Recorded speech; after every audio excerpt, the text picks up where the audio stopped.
What's up, POSimulator? This is Herpyderpy, and today I'm bringing you guys a new episode of Pokemon Creative Movesets.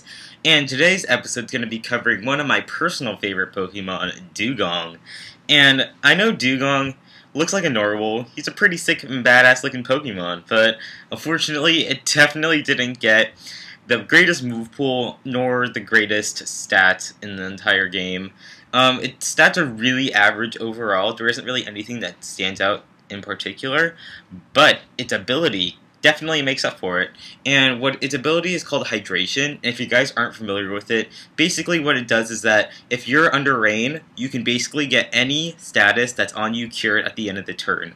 So if an enemy toxics you, but you're under the rain, you'll get it cured immediately at the end of the turn, which is really nice, because you can use Dewgong as like a status wall. You don't even need subs anymore. It's just really convenient, especially in conjunction with Rest, which is a move that that's very crucial in this moveset. And if you kind of quickly glance over the moveset, you can see that this really mimics a Murkrow set that you would typically see, because you know Murkrow likes to carry like Parasong, Mean Look, Roost, and like Substitute and stuff like that, and this Dewgong set kind of parallels that. In a sense, but I think Dewgong can definitely do a much better job than Murkrow in terms of being a wall breaking set, because I am using Dewgong as a wall breaking set in Rain Dance teams, and this set, as you can see, consists of Stockpile, Rest, Whirlpool, and Parasong. And Whirlpool is really similar to Mean Look.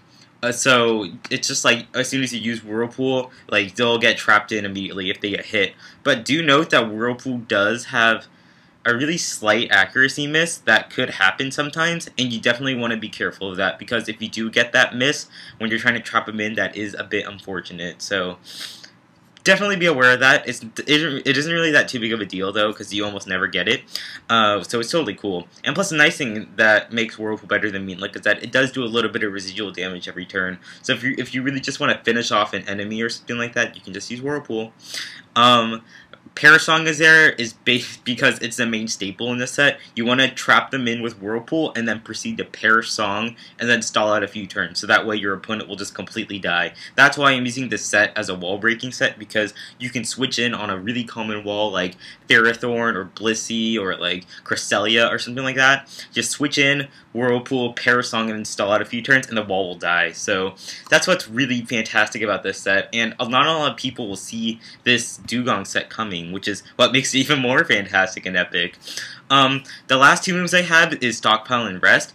Rest is a must because it's basically your only reliable recovery move, aside from Swallow, which I really don't think you want to use. So Rest is by far better because of your ability Hydration. So you can use Rest at like literally 1 HP, get all the way back to full, and then you'll just be awake and you don't have to fall asleep. So that's what's really nice about using Rest with Hydration, and I think Dewgong is one of the few Pokemon that can execute this combo really effectively, besides like Alomomola, because I think it does get the Hydration ability in Dream World. But anyways, I'm kind of straying off. Anyways, yeah, so that's Rest. I have Stockpile as my last move because I realize that Dewgong is mainly going to be dealing with a lot of walls like Ferrothorn, and Ferrothorn loves to carry the Power Whip, which Dewgong cannot take altogether too well. So I put Stockpile as my last move because it lets you build up your defenses, so that way you can survive the Parasong hits much better, and also, because there's going to have to be 2 turns where you trap him with Whirlpool, so you're going to have to take a hit, and then you're going to have to also use Parasong as well. So you definitely need to be able to take 2 hits and not die. So in other words, a 3-hit KO. And I think the only way you're going to achieve that is if you have Stockpile, because Power Whip from like a non-attack investment Ferrothorn does about 60% damage, and that's not something that Dewgong wants to be taking very often. So that's why Stockpile is there. Because what you do is that if you switch in on a Ferrothorn, let's make a situation. Let's say you switch Dewgong into Ferrothorn, and Ferrothorn just goes for Stealth Rocks or something like that. Then you trap him in with Whirlpool, then the Ferrothorn goes for a Power Whip on you. But the problem is that if you don't go for a stockpile anytime soon, you're always going to be taking like the 60% damage every time you rest off. So basically all you're doing is like PP stalling, which is not what you want. You want to be able to execute your Pair Song. So then after you Whirlpool, take like 60% damage, go for a stockpile, and then the Ferrothorn will most likely go for a Power Whip again since it can't switch out because it's trapped. And after that defense boost, and then you take a Power Whip, you should be able to live that. I think I also put enough EV investment so that you should be able to live 2 Power Whips, one without a defense boost and one with one. So that's really good. And yeah, so then after you get up your stockpile, live with like 2 HP, you can go for a rest, get back like all your HP. Then the Power Whips will only be Power Whips will only be like a 3-hit KO. So then you can go for a Pair Song, like rest all and stuff like that. So that's kind of like the main gist of how you should execute the combo. In terms of the EV spread, like I mentioned before, I made my EV spread so that you should be able to take 2 Power Whips, one without a defense boost and one with a defense boost. So I have 252 EVs in HP, 220 in defense, and the rest I put in special defense because you might encounter some walls that like to attack on the special side, so you definitely want to be prepared for that with Dewgong because you're definitely more physically inclined, especially the bold nature, which increases your defense, minuses your attack. So yeah, most of the EV and nature investment goes towards defense, so you definitely want to be careful about your special defense side. I think Dewgong's stats does have a little bit more special defense than defense, but it's still not enough to like completely ignore the fact that you don't have much investment in your special defense. So you definitely want to like stockpile up if you don't feel confident you can take hits, especially if the wall you're trying to deal with is like a Rotom Wash or something like that. You definitely want to be careful of those Thunderbolts and stuff like that. So yeah, item choice is just leftovers because you want to be able to get as much HP as possible and to just take hits and just stall turns. So by far leftovers should be your #1 choice.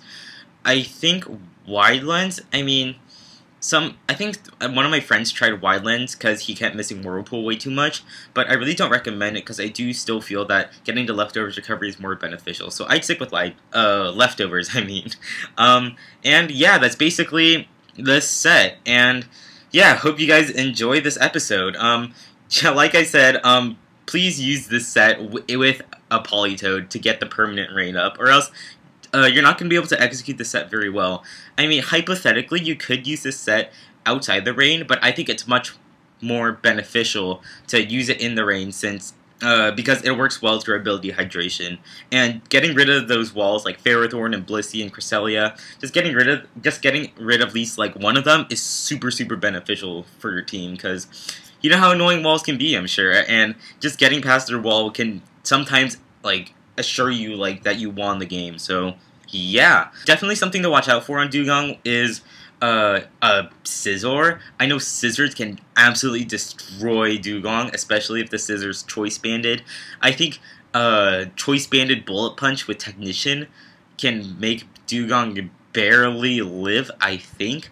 I have to run a calc on that. I'm not too sure, but definitely don't keep Dewgong in on a Scizor or like a Conkeldurr or anything that basically has a strong fighting move, because that's, I think, Dewgong's main weakness, like Mach Punches, like Bullet Punches and stuff like that. So yes, just be aware of that.